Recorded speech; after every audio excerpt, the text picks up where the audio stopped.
So you collected all of your sweet chestnuts, hurrah! And now we're just going to have a little look at how you deal with them, what you do with them in order to cook them, because it's a little bit tricky. It's obviously fairly easy, but it's just a little bit fiddly. So I've got all of my sweet chestnuts here. I'll show you. Just put them on a thing with a massive knife. And then what I'm going to do with each of them is I'm going to cut across into it. So I've got a really sharp knife here, so obviously if you are young, irresponsible, ask someone more responsible than you to do this. So I'm not sure quite why I'm doing it, but there we go.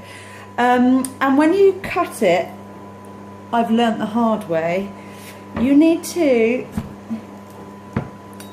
go all the way round. So I'll just do it quickly first and then I'll show you. Right, so there's a cross in there, can you see that? And what it's done is it's sort of gone all the way around the side. Excuse my awful nail varnish. And so when it cooks, hopefully that tough skin will open up and it will be easier to peel. What I did last year, or the mistake I made, was I made the cross quite small, and then when it came to peeling it, it was still closed, so it really hurt my fingers trying to get them open. So I'm going to do that to all of these, and then I will put them in the oven to roast, just on a tray. No oil, no nothing, just dry roast them for 30 minutes on quite a high heat, 230, and I will show you what they look like when they come out the other side. Hey, so I have just got them out of the oven. I'm just trying to show you. Can you see they've all sort of opened up? So the shells have sort of peeled open. I'm just going to put them down here on the table and put you there so you can see me. Now, I only did half the batch that I had in that tray. And the reason that I do small batches, there's 3 reasons. The main reason being that they need to be quite hot to peel, because as soon as they cool down, the shells shrivel and stick back to the nut. I'm not even sure if it is a nut. In the middle, the sweet chestnut, of course it's a nut, and it becomes really, really difficult to peel. So keep them warm, do them in small batches, and then when you pick them up, obviously you want to take off the hard shell and just make sure you don't burn your hands, that's the painful bit. And then I just usually put them into a tin. If you're lucky, it will come out whole. If you're not, which is usually me, it won't, but it will sort of come out a bit like that.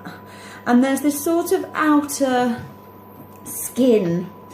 Again, if you are lucky, or if you are more meticulous than I am, you can peel that off as well. If you're lucky, by which I mean it will come off with the outer shell as well. But usually for me it doesn't. See there, look, it's come off with the outer shell, so that will be nice because it will be without that sort of furry bit. I am not so particular.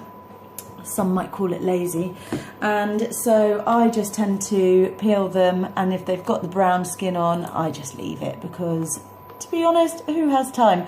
Now, I said there was 3 reasons for doing them in small batches. The first is the most important, obviously trying to keep them hot while you're peeling them.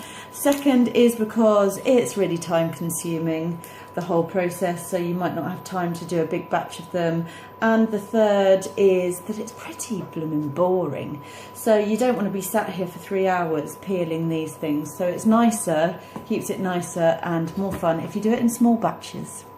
Well, that's me done. I hope that that's been helpful. I'm going to now put those into bags and put them straight into the freezer, because I just use them in cooking. Obviously, you can eat them straight away now. You can candy them, you can sprinkle salt over them, you can sprinkle sugar over them. You can do whatever you like with them. So try out some new recipes. See ya!